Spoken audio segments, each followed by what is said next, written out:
ආයිබෝවන් මගේ දමයා එසෙල් විටු නාලිකාව සමඟ සම්බන්ධ වන සිරුදනාටම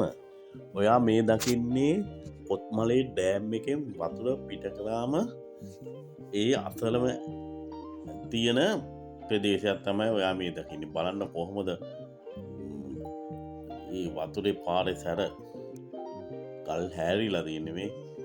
මේ අර ඉස්සරහගෙදට යන පාලම තමයි මේ උඩ තියෙන කම්බි පාලම අර මේ බලන්න මේ ගල් හැරිලා තියෙන මේ පාලම තමයි ඉස්සරහ මේ ගඟෙන් එකට තියෙන ගෙදෙට්ට අර ඈත ගෙදෙට්ට යන තියෙන පාලම ඒ පාලම කැඩිලා ගිහිල්ලා තියෙනවා බලන්න කොච්චර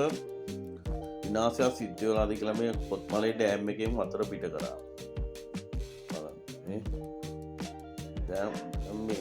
මේ බලන්න දැන් වතුර තියෙන හැටි කිසිම ගානක්ද කොච්චර විනාශයක් සිදු වෙලාද මේ පොත්මලේ ඩෑම් එකේ වතුර පිට කරනවා හැරිලා තියෙන මේ මෙතන තියෙන වංගුවක් ප්‍රමාණය වංගුව හැරිලා බලන්න මේ වංගුව කැලින් වෙලා ඇවිල්ලා තියෙන වතුර බලන්න අර මේ පාලම කැරිලා ගිහිල්ලා අර පේන ඉස්සරහා ගෙදෙට්ට තමයි මේ පේන මේ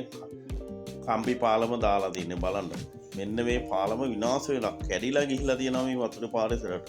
බලන්න